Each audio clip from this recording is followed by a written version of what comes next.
एक एक कर 11 दिन के भीतर सीरिया में असद परिवार को सत्ता से बेदखल करने के पीछे 42 साल का सुन्नी नेता अबू मोहम्मद अल जुलानी है, जो दुनिया के सबसे क्रूर आतंकियों में से एक अबू बकर अल बगदादी का लेफ्टिनेंट रह चुका है। स्टोरी में सीरिया के राष्ट्रपति असद को इस्तीफा देकर भागने को मजबूर करने वाले अबू मोहम्मद अल जुलानी की पूरी कहानी। नमस्कार, मैं नंदन सिंह बिष्ट। आप देख रहे हैं इमेम दस्तावेज।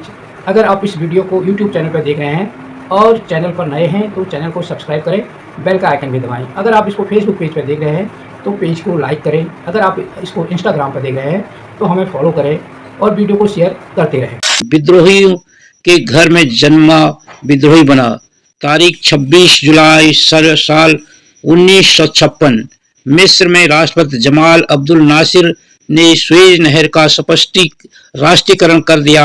एशिया को यूरोप से जोड़ने वाली इस नहर पर पहले ब्रिटेन का कब्जा था। इस फैसले से नासिर पूरी दुनिया, खासकर अरब देशों में लोकप्रिय हो गए। सीरिया, जो हाल ही में ब्रिटिश सरकार के कंट्रोल से आजाद हुआ था, वहां नासिर को हीरो की तरह देखा जाने लगा। नासिर का सपना अरब वर्ल्ड बनाने का था, जहां सबकी राष्ट्रीयता अरबी हो। इसे पूरा करने के लिए उन्होंने मिस्र और सीरिया को मिलाकर एक देश बनाने की पहल की। 21 फरवरी 1958 को मिस्र और सीरिया मिलकर एक देश यूनाइटेड अरब रिपब्लिक बन गए। लेकिन कुछ समय बाद सीरिया की बाथ पार्टी इस फैसले के खिलाफ हो गई, क्योंकि इससे जुड़े नेताओं को अहम पदों से हटा दिया गया। 8 मार्च 1961 को बाथ पार्टी ने सीरिया में तख्ता पलट कर दिया, जिससे यूनाइटेड अरब रिपब्लिक 3 साल ही चल सका। सीरिया में एक शख्स ने इस तख्ता पलट का खूब विरोध किया। उसका नाम अहमद हुसैन था। हुसैन नासिर के फैन थे और एक अरब दुनिया का सपना उनके दिल में काफी करीब था। CBS न्यूज के मुताबिक तख्ता पलट का विरोध करने की वजह से हुसैन को गिरफ्तार कर जेल भेज दिया गया। कुछ समय बाद ही वह जेल से भागकर जॉर्डन चले गए। वहां भी उन्हें कैद कर लिया गया और सऊदी या फिर इराक चले जाने का फरमान सुना दिया गया। हुसैन ने इराक जाने का फैसला किया। वहां उन्होंने अपनी पढ़ाई पूरी की। इराक में इंजीनियरिंग की पढ़ाई पूरी करने के बाद वे सीरिया लौट आए। यहाँ हुसैन ने चुनाव भी लड़ा, लेकिन वो जीत नहीं सके। इसके बाद वे सऊदी अरब चले गए। वे पेट्रोलियम इंजीनियर थे। सऊदी में हुसैन ने 10 साल तक काम किया। इसी दौरान 1982 में जुलानी का जन्म हुआ। मेडिकल की पढ़ाई छोड़ आतंक से जुड़ा जुलानी सिर्फ 7 साल का था जब 1989 में उसके पिता अहमद हुसैन परिवार समेत सीरिया लौट आए। जुलानी की पढ़ाई दमिश्क में हुई। साल 2000 की शुरुआत में उन्होंने मेडिकल कॉलेज में दाखिला लिया। एक लिबरल इस्लाम वाले माहौल में पला बड़ा जुलानी जब कॉलेज पहुंचा तो उसका सामना कट्टर इस्लाम वाली विचारधारा रखने वाले लोगों से हुआ। ये वो दौर था जब आतंकी संगठन अल कायदा ओसामा बिन लादेन की लीडरशिप में मिडिल ईस्ट में अपने पैर पसार रहा था। 1 साल बाद ही 2001 में अमेरिका पर आतंकी हमला हुआ था। इसी समय जुलानी फिलिस्तीनियों के संघर्ष से वाकिफ हुआ। 2003 में जब उसे लगा कि अमेरिका इराक पर हमला करने वाला है तो वह परेशान हो गया और मेडिकल की पढ़ाई छोड़कर जंग लड़ने चला गया। इराक पहुंचकर जुलानी अल कायदा नेताओं के संपर्क में आया। जून 2006 में उसे अमेरिकी सेना ने पकड़ लिया और जेल भेज दिया। जेल में रहने के दौरान जुलानी बगदादी से जुड़े लोगों के संपर्क में आया। इन्हीं में से एक शख्स 2010 में जब रिहा हुआ तो उसने बगदादी को बताया कि जेल में उसकी मुलाकात 28 साल के एक लड़के से हुई है जो सीरिया के चप्पे चप्पे के बारे में जानता है। ये लड़का जुलानी था। बगदादी को बताया गया कि ये संगठन के काम आ सकता है। ठीक 4 महीने बाद लगभग 5 साल जेल में बिताकर जुलानी 2011 में बाहर आया। जेल के बाहर जुलानी का इंतजार अल कायदा का वही नेता कर रहा था जिसने बगदादी से उसकी तारीफ की थी। अल कायदा के नेता ने जुलानी से कहा कि वह बगदादी को चिट्ठी लिखे। इसके बाद जुलानी ने बगदादी को 50 पन्नों की एक चिट्ठी लिखी जिसमें सीरिया के सैकड़ों सालों के इतिहास और इलाकों के बारे में पूरी जानकारी थी। इसे पढ़कर बगदादी काफी प्रभावित हुआ। उसने 2011 में जुलानी को 6 लड़ाकों के साथ सीरिया भेज दिया। सीरिया पहुंचते ही जुलानी ने आत्मघाती हमलों की झड़ी लगा दी। जुलानी का खौफ पूरे सीरिया में फैल गया। 6 लोगों के साथ सीरिया में कदम रखने वाले जुलानी ने 1 साल के भीतर 5000 लड़ाके जुटाए। इसके बाद उसने 2012 में अल कायदा की सीरिया शाखा जबात अल नुस्र का गठन किया। जबात ने सीरिया में कई सारी आतंकी घटनाओं को अंजाम दिया। बगदादी का साथ छोड़ा खुद संगठन खड़ा किया। बगदादी ने 2014 में आईएसआई को सीरिया तक फैलाने के लिए आईएसआईएस यानी Islamic state of Iraq and Syria की स्थापना की। उसने जुलानी को आईएसआईएस से जुड़ने का आदेश दिया, लेकिन इससे जुलानी ने साफ इनकार कर दिया। इसके बाद बगदादी और जुलानी के रास्ते अलग हो गए।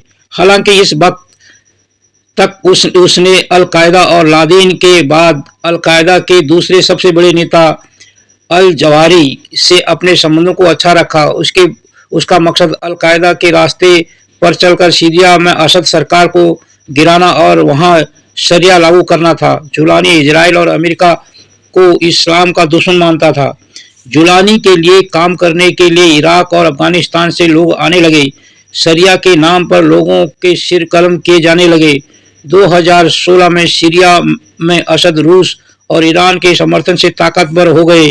उन्होंने अलेप्पो पर कब्जा के बाद हमा और होम्स जीत लिया। असद इदलिब पर भी कब्जा करना चाहते थे, लेकिन रूस ने उन्हें रोक दिया। जुलानी इदलिब का बादशाह बन गया। यहाँ पर 40 लाख लोग रहते हैं। उसने तुर्की समर्थित फ्री सीरियन आर्मी से हाथ मिला लिया। अब उसे महसूस होने लगा था कि अल कायदा से जुड़े रहना उसके लिए परेशानी बन सकता है। उसने अपने संगठन का नाम बदलकर फतह अल शाम कर लिया। 2016 में जुलानी ने जबात अल कायदा से अलग होने का ऐलान कर सबको चौंका दिया।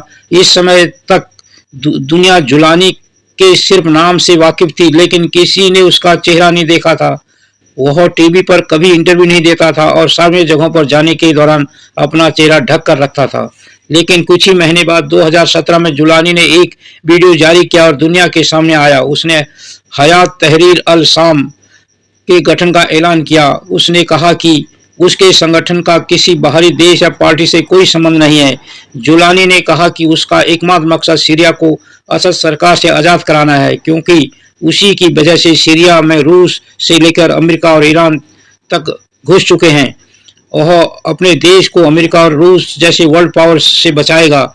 हालांकि उसने अमेरिका और इजराइल के खिलाफ काम करना बंद किया और सीरिया में ईरान के खिलाफ लड़ रहे थे। इसका फायदा जुलानी को हुआ। अमेरिका और इजराइल ने भी उसे टारगेट नहीं बनाया। हालांकि 2018 में अमेरिका ने एसटीएस को आतंकी संगठन घोषित कर दिया और अल जुलानी के सर पर $10 मिलियन का इनाम भी रखा। जुलानी असद सरकार और ईरान का सबसे बड़ा विरोधी बनकर उभरा। साल 2021 में जुलानी ने एक इंटरव्यू में कहा था कि वह अमेरिका और उसके साथी देशों के खिलाफ जंग नहीं छेड़ना चाहता। जुलानी ने सीरिया में आईएसआईएस के कई नेताओं का सफाया किया, जो सबसे बड़ी सफलता 2023 में मिली, जब उसने सीरिया में आईएसआईएस के सबसे बड़े लीडर अबू हुसैन अल हुसैनी की हत्या कराई।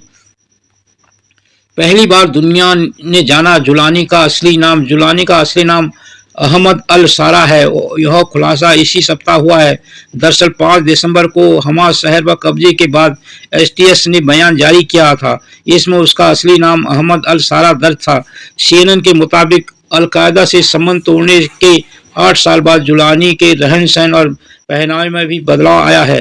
पहले जहां वह इस्लामिक लिबास में रहता था, अब वह ब्लेजर और जीन्स पहनने लगा है। हालांकि उसने अब तक जिहादी मानसिकता होने का खंडन नहीं किया है। 5 दिसंबर को हमास शहर पर कब्जे के बाद जुलानी ने सीएनएन को इंटरव्यू दिया। इसमें वह हरे रंग की सैन्य वर्दी पहने हुए था। उसकी दाढ़ी संवरी हुई थी और वह बेहद शांति से अपनी बात रख रहा था। इंटरव्यू के दौरान उसने खुद को उदार दिखाने की कोशिश की। उसने कहा कि उसका मकसद सीरिया से असद सरकार को उखाड़ फेंकना है। सीरिया में तानाशाही खत्म होगी और जनता की सरकार चुनी जाएगी। इस इंटरव्यू के 3 दिन बाद जुलानी ने असद सरकार को उखाड़ फेंका और उसमें एसटीएस को ज्यादा मुश्किलें भी नहीं आई। सीरिया में असद सरकार को गिराने वाले एसटीएस के सुप्रीम लीडर अबू मोहम्मद अल जुलानी ने रविवार को दमिश्क के सबसे पवित्र उम्मयद मस्जिद में भाषण दिया। यह 1300 साल पुरानी मस्जिद दुनिया में सबसे प्राचीन मस्जिदों में से एक है। सीएनएन के मुताबिक जुलानी ने अपने भाषण में कहा कि दमिश्क में विद्रोहियों की जीत से 5 दशकों से कैद लोगों को आज़ादी मिली है। मिडिल ईस्ट में एक नया इतिहास लिखा गया है। अब सीरिया की जनता ही असली मालिक है। जुलानी ने कहा कि सीरिया में किसी से बदला नहीं लिया जाएगा। सीरिया सभी सीरियाई लोगों का है। जुलानी ने अपनी भाषण में असद को अलावी और खुद को सुन्नी जताने की कोशिश की। जुलानी ने ईरान से कहा कि सीरिया में अब उनका हस्तक्षेप खत्म हो गया है। अब सीरिया की सरकार ईरान के इशारे पर नहीं चलेगी। ईरान सीरिया की जमीन से लेबनान तक नहीं पहुंच सकता। हमारे देश में अब ईरान के हथियार नहीं दिखेंगे। जुलानी ने कैसे किया तख्ता पलट। मीडिया रिपोर्ट के मुताबिक 2016 में जब सीरिया का गृह युद्ध थमा, तब से जुलानी अपनी लड़ाकों को मजबूत करने में जुट गया। चीन के उइगर मुसलमानों से लेकर अरब और सेंट्रल एशिया से लोगों की मदद से उसने अपनी फौज तैयार की। उसने सही समय का इंतजार किया जो इजराइल हमास जंग और रूस यूक्रेन जंग की वजह से आया। 2022 में यूक्रेन में जंग शुरू हो गई और रूस वहां व्यस्त हो गया। इसके चलते रूस ने अपने सैनिकों को सीरिया से निकाल लिया। फिर 2023 में इजराइल और हमास के बीच जंग हुई। नतीजा ये हुआ कि ईरान और हिजबुल्लाह जो सीरिया के असद की मदद कर रहे थे, वे अब उन पर ध्यान दे पाए। हसन नसरुल्लाह की मौत के बाद हिजबुल्लाह कमजोर हो गया। इसी का फायदा उठाकर जुलानी ने सीरियाई सेना पर हल्ला बोल दिया और 11 दिन में राष्ट्रपति का तख्ता पलट कर दिया। अगर आपको हमारी वीडियो पसंद आई हो तो इसे लाइक करें और ज्यादा से ज्यादा शेयर करें ताकि बाकी लोगों तक भी ये जानकारी पहुंच सके। हमारे चैनल को सब्सक्राइब करना बिल्कुल ना भूलें और हमारी वीडियोस को सबसे पहले देखने के लिए बेल आइकन को भी जरूर प्रेस करें।